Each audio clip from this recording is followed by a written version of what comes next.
दोस्तों नमस्कार। मध्य प्रदेश के कटनी का रहने वाली एक लड़की जज बनने के सपने को लेकर अपने घर अपने परिवार से दूर इंदौर शहर में रहती है और वहां रहकर वो तैयारी करती है। लेकिन एकाएक अचानक खबर आती है उसकी गुमशुदगी का। जी हाँ, आपने सही सुना। ये कहानी है मध्य प्रदेश के कटनी का रहने वाली अर्चना तिवारी का, जो पिछले 6-7 महीनों से इंदौर में रहकर अपने जज बनने की जो तैयारी है वो कर रही थी। क्योंकि आमतौर पर देखा गया है कि अगर आपको जज बनना है तो कम्पिटिटिव एग्ज़ाम देने पड़ते हैं, और ठीक वैसा ही अर्चना तिवारी ने किया। क्योंकि पैसे से उसके जो पिता हैं वो भी एक लॉयर थे, तो वैसे ही अर्चना तो पहले से ही एक लॉयर बन चुकी थी। क्योंकि आप लॉयर की जब पढ़ाई करते हैं तो आप लॉयर बन जाते हैं, लेकिन जज बनने के लिए आपको कम्पिटिटिव एग्ज़ाम देना पड़ता है, और वो कम्पिटिटिव एग्ज़ाम की तैयारी के लिए वो इंदौर में ही रह रही थी। तभी इसी बीच रक्षाबंधन के त्यौहार में घर जाने के लिए रक्षाबंधन के 2 दिन पहले यानी 7 अगस्त को वो ट्रेन का टिकट लेती है, एसी कोच का। और ट्रेन ठीक इंदौर से 4:10 पे शाम का वक्त होता है। ट्रेन वहाँ से बिलासपुर के लिए निकलती है और अर्चना उसी ट्रेन में सवार होती है। और सूत्रों का जो रिपोर्ट आ रहा है, अगर उनकी माने तो लगभग 10:30 बजे रात को अर्चना की बात उसकी चाची से हुई थी।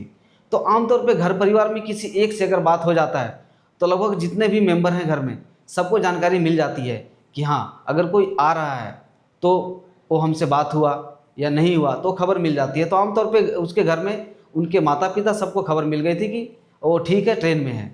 इसके बाद ट्रेन जो है कटनी लगभग 6:50 अगले दिन सुबह उसको पहुंचने का वक्त था। तो आमतौर पर ये चीज़ देखा गया है कि जब भी बच्चे बाहर से आए या कोई भी हमारे पेरेंट्स आए या किसी के भी, तो उन्हें रिसीव करने के लिए घर वाले स्टेशन पहुंच जाते हैं। ठीक ऐसा ही अर्चना तिवारी के साथ भी उसके घर वाले माता पिता जो भी थे घर में, वो कटनी स्टेशन पहुँचते हैं और ट्रेन आने के 10-15 मिनट पहले वो स्टेशन पहुँच गए थे। लेकिन ट्रेन जैसे ही आता है वो अपने टकटकी निगाहों से अपनी बेटी के उतरने का इंतज़ार करते हैं। लेकिन ट्रेन से एक एक कर सभी मुसाफिर उतर जाते हैं और ट्रेन अगली स्टेशन के लिए उस स्टेशन से रवाना हो जाती है। लेकिन अभी तक अर्चना तिवारी कहीं दूर दूर तक दिखाई नहीं दी थी। इसके बाद घर वाले काफ़ी परेशान होते हैं। फिर वो अपने रिश्तेदारों को फ़ोन लगाते हैं और पूरी कहानी बताते हैं कि अर्चना इंदौर से कटनी आने के लिए चली थी, लेकिन कटनी स्टेशन पर नहीं उतरी। तो जो आगे स्टेशन था, उनके रिश्तेदार वहाँ रहते थे, उनको बताया गया। वो वहाँ पे जाकर चेक किए, क्योंकि अर्चना का जो सीट नंबर था 3 था, और ये जो सीट नंबर 3 है अमूमन बाथरूम के और गेट के आसपास ही होता है। तो वहाँ पे जब उनके परिजनों ने चेक किया तो अर्चना का जो भी लगेज था उसके सीट पे रखा हुआ था, लेकिन अर्चना नहीं थी।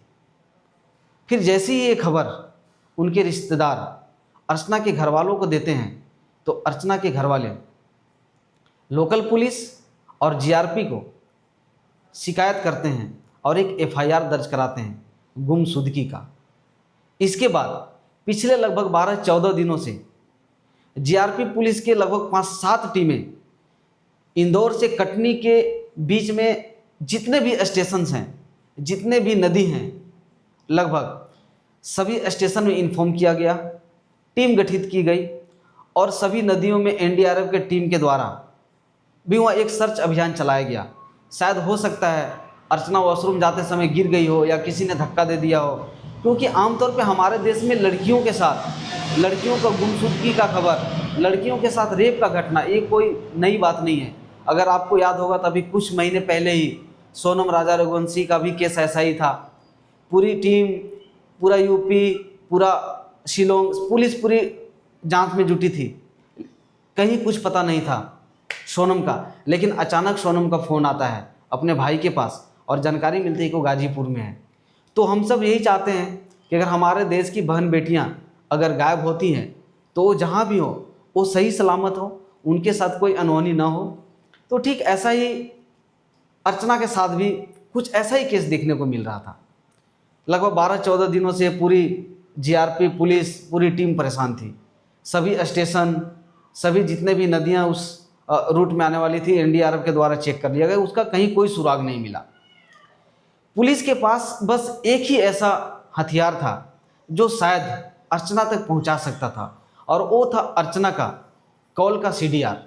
पुलिस ने अर्चना के कॉल का सीडीआर निकाला और सीडीआर के माध्यम से जो एक खबर आई कि लगभग पिछले कुछ महीनों से एक राम सिंह तोमर नाम के कांस्टेबल है, उसके संपर्क में अर्चना थी। और जो जानकारी मिली है सूत्रों का, उसके हिसाब से राम सिंह तोमर ने ही अर्चना के लिए बस का टिकट किया था। एक इसमें और सोचने वाली बात है कि जब उन्होंने बस का टिकट किया, लेकिन अर्चना ट्रेन से घर के लिए चली थी। ये भी किसी को थोड़ा हैरत में डालता है, क्योंकि ये चीज़ें ना थोड़ा मतलब समझ नहीं आ रहा है, पल्ले नहीं पड़ रहा है, वो थोड़ा बाहर ही है, आउट ऑफ रेंज ये चल रहा है। लेकिन आज यानी कि 19 अगस्त अर्चना अपने भाई को कॉल करती है और बताती है कि मैं जहाँ भी हूँ सेफ हूँ। उसके बाद कॉल कट हो जाता है। सीडीआर के माध्यम से जीआरपी पुलिस जो कांस्टेबल था राम सिंह तोमर, उसके तक पहुंचती है और उसे गिरफ्तार करती है। उसके गिरफ्तार करने के बाद राम सिंह तोमर जो बयान देता है वो ये कि हम पिछले 1.5-2 महीने से संपर्क में तो थे, लेकिन हमारी उतनी बातचीत नहीं होती थी, और उसके गुमशुदगी से, उसके गायब होने से हमारा कोई लेना देना नहीं है। लेकिन इतना तो कम से कम आप मान लीजिए कि एक खुशी की बात है कि अर्चना जहाँ भी है वो सेफ है और वो जिंदा है, क्योंकि उसके घर वालों के लिए, हम सब के लिए एक ये जो खबर आज मिली है वो एक राहत भरी है कि एटलीस्ट वो जहाँ भी है वो सेफ है और वो जिंदा है। तो पुलिस अपने हिसाब से जांच कर रही है, उसकी लोकेशन खंगाली जा रही है, उसके लोकेशन को देखा जा रहा है, और जैसे ही अर्चना तिवारी तक पुलिस पहुंचती है और पुलिस अपने कस्टडी में लेती है, उसके बाद जो भी खबरें आएंगी तो आपको तक मैं बताने की, आपको शेयर करने की कोशिश करूंगा। तब तक इस खबर में इतना ही।